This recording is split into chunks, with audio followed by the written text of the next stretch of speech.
Hello everyone, welcome back to my channel. I am Srishti and today we will cover unit number 5 of our general elective Understanding International Relations. So let's have a look at the syllabus. So guys, इस subject का ये last unit है and then I will be uploading a one shot video. So basically under unit number 5, knowing our virtual and creative world, the visual turns in international relations. There are 3 topics, internet, museum and cinemas. So ये तीनों हम लोग इस video में cover करने वाले हैं. आज के डिजिटल और क्रिएटिव एरा में हमारी दुनिया सिर्फ फिजिकल बाउंड्रीज तक लिमिटेड नहीं है, बल्कि वर्चुअल और क्रिएटिव स्पेसेस भी इंटरनेशनल रिलेशंस को शेप करते हैं. ये यूनिट उसी वर्चुअल और क्रिएटिव वर्ल्ड के इन्फ्लुएंस को समझेगा, जैसे इंटरनेट, म्यूजियम्स और सिनेमास का रोल ग्लोबल पॉलिटिक्स और इंटरनेशनल रिलेशंस में कैसे बदल रहा है. हम सब जानते हैं कि मीडिया और टेक्नोलॉजी का इन्फ्लुएंस ग्लोबल डिप्लोमेसी और इंटरनेशनल रिलेशंस पर काफी बढ़ गया है. So now let's start with our first topic which is internet. Internet दुनिया का एक ग्लोबल विलेज बन चुका है. आज के टाइम में इंटरनेट एक ऐसा टूल है जो इंफॉर्मेशन, कम्युनिकेशन और ग्लोबल नेटवर्किंग को शेप करता है. इंटरनेट का role in international relations. First is global communication. Internet ने कम्युनिकेशन को बहुत फास्ट और एक्सेसिबल बनाया है. देश विदेश के बीच इंफॉर्मेशन इंस्टेंटली शेयर हो सकती है. ये ग्लोबल पॉलिटिकल डिसीजंस और डिप्लोमेटिक नेगोशिएशंस में काफ़ी इंपॉर्टेंट रोल प्ले करता है.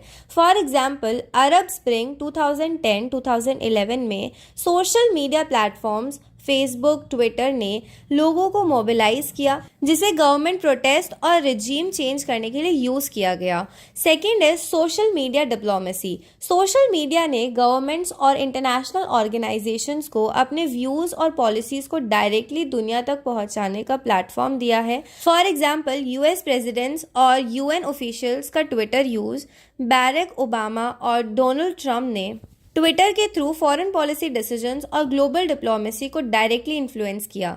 फॉर एग्जांपल, इंडिया का डिजिटल डिप्लोमेसी. इंडिया ने सोशल मीडिया का यूज़ करके अपने ग्लोबल इमेज को इन्हांस किया और अपने इंटरनेशनल रिलेशंस को स्ट्रेंथन किया है. Third is cyber warfare and cyber diplomacy. Internet ने न सिर्फ कम्युनिकेशन को ईजी बनाया है, बल्कि साइबर सिक्योरिटी और साइबर वॉरफेयर भी इंटरनेशनल रिलेशंस का पार्ट बन गए हैं. जैसे फॉर एग्जांपल, रशिया के interference in the US elections 2016, cyber attacks और हैकिंग ने ग्लोबल पॉलिटिक्स और डिप्लोमेटिक रिलेशंस को डायरेक्टली अफेक्ट किया है. Fourth is global movements and activism. Internet ने ग्लोबल मूवमेंट्स को मोबिलाइज करने का एक पावरफुल टूल दिया है. ग्लोबल प्रोटेस्ट, एडवोकेसी कैंपेन्स और ह्यूमन राइट वायलेशन के अगेंस्ट कैंपेन्स को स्प्रेड करने के लिए इंटरनेट का यूज होता है. For example, #MeToo movement. ये ग्लोबल मूवमेंट जो सेक्सुअल हरासमेंट और जेंडर इनइक्वालिटी के खिलाफ है, इंटरनेट और सोशल मीडिया प्लेटफॉर्म्स के थ्रू स्प्रेड हुआ और इंटरनेशनल अटेंशन अट्रैक्ट किया. Fifth is globalization of information. Internet ने इंफॉर्मेशन को ग्लोबल लेवल पर एक्सेसिबल बना दिया है. आज कोई भी न्यूज़, पॉलिटिकल डिबेट्स और इंटरनेशनल ट्रीटीज का रियल टाइम एक्सेस मिलता है. जैसे ग्लोबल न्यूज़ प्लेटफॉर्म्स जैसे BBC, CNN दुनिया के हर कोने में हो रहे पॉलिटिकल डेवलपमेंट्स को इंस्टेंटली कवर करते हैं. So now let's C internet के पॉजिटिव और negative impacts on international relations. पहले देखते हैं positive impacts. First is global connectivity. Internet ने स्टेट्स और सिटीजन्स के बीच कम्युनिकेशन को इजी और फास्ट बनाया है. Second is digital diplomacy. Global leaders को डायरेक्ट एक्सेस मिलता है अपने इंटरनेशनल ऑडियंस से. Third is activism and transparency. Global issues को रेज करने में हेल्प मिलती है, जैसे ह्यूमन राइट्स अब्यूजेस या एनवायरमेंटल क्राइसिस. अब देखते हैं कुछ negative impacts. First is cyber attacks and security issues. Countries अपने डेटा और इंफॉर्मेशन को प्रोटेक्ट करने के लिए साइबर सिक्योरिटी इश्यूज का सामना करते हैं. Second is disinformation and fake news. Internet पे फेक न्यूज़ और मिस इन्फॉर्मेशन का स्प्रेड होना भी इंटरनेशनल रिलेशंस को डिस्टेबलाइज कर सकता है. Third is digital divide. सभी कंट्रीज के पास इंटरनेट और टेक्नोलॉजी की सेम एक्सेस नहीं होती जो उनके ग्लोबल इन्फ्लुएंस को अफेक्ट कर सकता है। सो बेसिकली इंटरनेट ने कम्युनिकेशन, डिप्लोमेसी और ग्लोबल पॉलिटिक्स को एक नए लेवल पर पुश किया है। सोशल मीडिया और डिजिटल प्लेटफॉर्म्स ने ग्लोबल अवेयरनेस को बढ़ाया है और इंटरनेशनल रिलेशंस को शेप किया है। इंटरनेट का पॉजिटिव और नेगेटिव इम्पैक्ट दोनों ही इंटरनेशनल पॉलिटिक्स और ग्लोबल कॉपरेशन पर पड़ता है, जिसे समझना जरूरी है। So now let's move towards our next topic which is museums. Museums को ट्रेडिशनल रूप में हम सिर्फ कल्चरल और हेरिटेज का रिपोजिटरी समझते हैं, लेकिन आज के टाइम में उनका ग्लोबल डिप्लोमेसी और इंटरनेशनल रिलेशंस पर भी काफ़ी इम्पैक्ट है। So now let's see museums का रोल इन इंटरनेशनल रिलेशंस।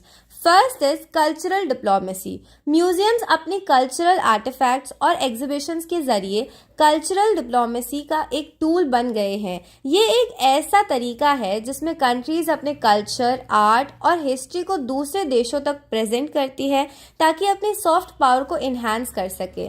जैसे for example lower museum France, ये म्यूजियम अपने आर्ट एग्जीबिशन के जरिए फ्रांस का कल्चरल इमेज ग्लोबली प्रमोट करता है। या फिर अ म्यूजियम इन यूएसए, ये म्यूजियम यूएसए के कल्चर और हिस्ट्री ग्लोबली शोकेस करता है, जो कल्चरल एक्सचेंजेस को प्रमोट करता है। Second is रीपेट्रिएशन of cultural property.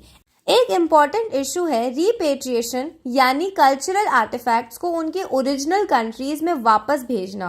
कई बार कॉलोनियल पावर्स ने कल्चरल ट्रेजर्स को अपने म्यूजियम में एग्जिबिट करने के लिए अपने देश के लिए लिया था और ये अब इंटरनेशनल नेगोशिएशंस का पार्ट बन गया है। जैसे फॉर एग्जाम्पल एल्गिन मार्बल्स, ये एंशियंट ग्रीक स्कल्पचर्स जो पहले ब्रिटिश म्यूजियम्स में थे, अब उनको ग्रीस के पार्थेनन टेम्पल में वापस भेजने की डिमांड हुई। Third is promoting peace and understanding.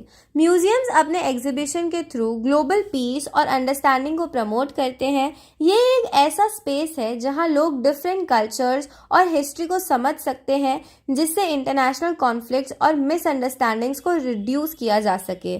जैसे for example United states Holocaust memorial museum USA, ये म्यूजियम हॉलोकॉस्ट की हॉरर्स को समझने के लिए ग्लोबल प्लेटफॉर्म प्रोवाइड करता है, जिससे ह्यूमन राइट्स अब्यूजेस के अवेयरनेस को इंक्रीज किया जा सकता है।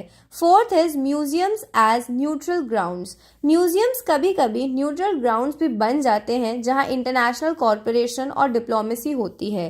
कंट्रीज अपनी डिप्लोमेटिक नेगोशिएशंस को म्यूजियम्स और कल्चरल इंस्टीट्यूशंस में होल्ड करते हैं ताकि उनके डिस्प्यूट्स को पीसफुली रिजॉल्व किया जा सके। जैसे for example UNESCO world heritage sites को इंटरनेशनल एग्रीमेंट्स के जरिए प्रोटेक्ट किया जाता है और कंट्रीज अपने कल्चरल हेरिटेज को एक कॉमन ग्राउंड पे रखती है।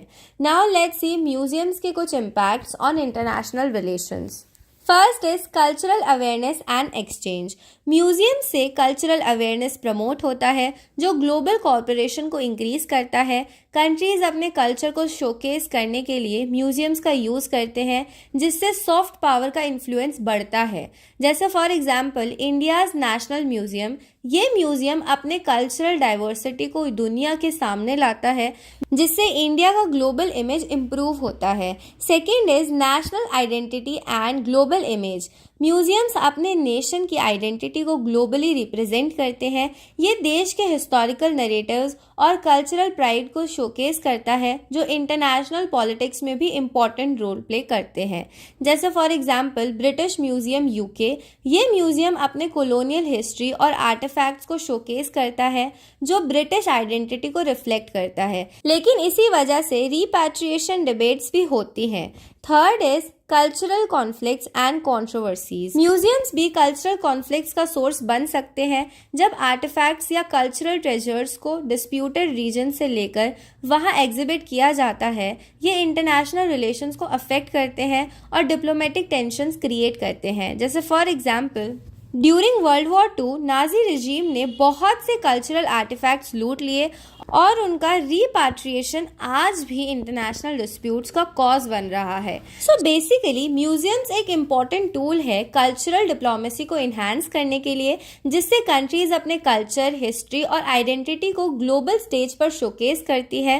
रिपैट्रिएशन इश्यूज जैसे एल्गिन मार्बल्स या कॉलोनियल लूट इंटरनेशनल रिलेशंस को इन्फ्लुएंस करते हैं और कंट्रीज के बीच डिप्लोमेटिक नेगोशिएशंस का पार्ट बनते हैं।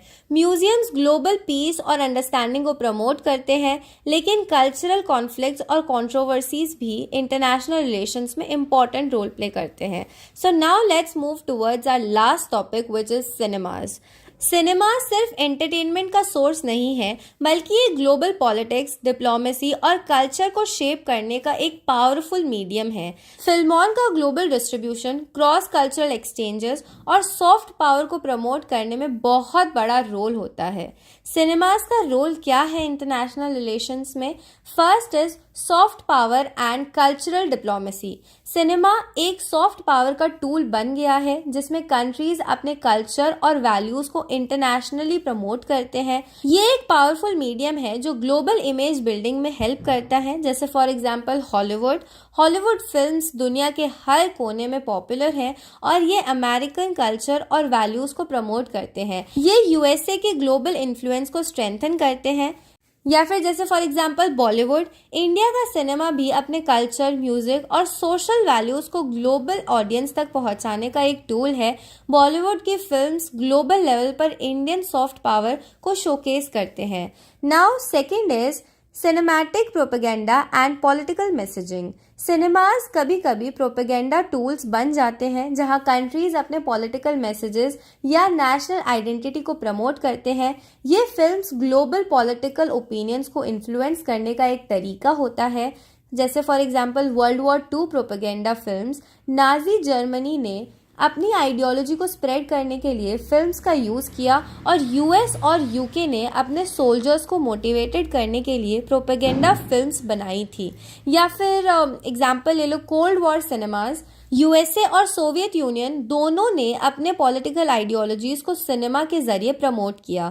Third is cross cultural exchange. Cinemas cross cultural communication और अंडरस्टैंडिंग को प्रमोट करते हैं।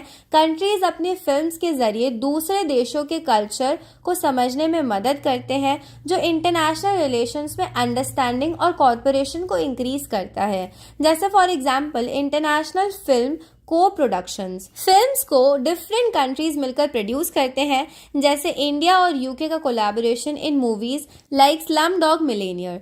Fourth is cinema as a tool for social exchange. Cinema का यूज सोशल इश्यूज को हाईलाइट करने के लिए भी होता है, जैसे ह्यूमन राइट्स, जेंडर इक्वालिटी और पॉवर्टी रिडक्शन। ये फिल्म्स ग्लोबल इश्यूज पर फोकस करती है और इंटरनेशनल ऑडियंस को सोशल चेंज के लिए इंस्पायर करती है। जैसे for example 12 Years a Slave, ये मूवी स्लेवरी और रेशियल डिस्क्रिमिनेशन को हाईलाइट करते हुए इंटरनेशनल ऑडियंस को अवेयरनेस देने का काम करती है। अब हम देखते हैं सिनेमास का इंटरनेशनल पॉलिटिक्स पर impact. First is image building and nation branding. Cinema अपने कंट्रीज इमेज को ग्लोबल लेवल पर बिल्ड करता है।